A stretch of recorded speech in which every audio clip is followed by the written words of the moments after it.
ఏ వేదంబు పఠించె లూత భుజగం బేశాస్త్రములు సూచే తానే విద్యాభ్యాసమనర్చె కరి చించే మంత్రమూహించే బోధావిర్భావ నిధానముల్ చదువులయ్యా కాదు మీ పాద సంసేవాసక్తియ కాక జింతుతతికిన్ శ్రీకాళహస్తీశ్వర అంటాడు దుర్జటి.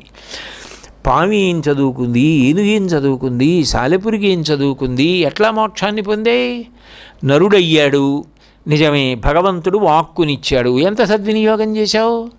బుద్ధినిచ్చాడు, ఎంత సద్వినియోగం చేశావు? గొప్ప కర్మేంద్రియాలు జ్ఞానేంద్రియాలు ఇచ్చాడు, ఏమి సద్వినియోగం చేశావు? శాస్త్రం ఇచ్చాడు, ఏం పట్టుకున్నావు? గురువుగారిని ఇచ్చాడు, ఏం బోధలు విన్నావు? ఏం ఆచరించావు? అది లేనప్పుడు మనుష్య శరీరమును పొంది ప్రయోజనం ఏమిటి? ఈ హెచ్చరిక చేసి అజ్ఞానము నుండి తప్పించగలిగిన వారు జగద్గురువులు. అందుకే తరచుగా లోకాన్నంతటినీ ఉద్దేశించి మాట్లాడతారు. నళినీదళగత జలమతి తరళం తత్వజీవితమతిశయచపలం విద్ధిర్వ్యాధ్యభిమానగ్రస్తం లోకం శోకచ హంత సమస్తం అంటారు.